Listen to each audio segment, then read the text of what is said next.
মানুষের হৃদয়ের মধ্যে বিন্দু মাত্র জাররা পরিমাণ যদি থাকতো, তাহলে কখনো আল্লাহর বন্ধু সম্বন্ধে তারা তামাশা করতো না। জোর বলেন না?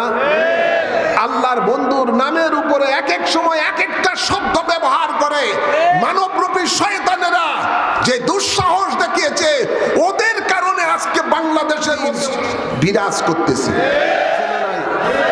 একে পাপ করে দশে পুড়িয়া মরে। আজকে সে মানবরূপী শয়তানেরা যখন আমাদের নবীকে রাখাল বলে আখ্যায়িত করে, আমাদের নবীকে কাউ বলে আখ্যায়িত করে, আমাদের নবীকে চাকর বলে আখ্যায়িত করে, আমার নবীকে সিক্স প্যাক বলে আখ্যায়িত করে, আমার অজ্ঞ মূর্খ বলে আখ্যায়িত করে, ওই সঙ্গে কুলাঙ্গারদের কারণে আজকে বাংলাদেশের মধ্যে মানুষের জীবনে শান্তি নাই।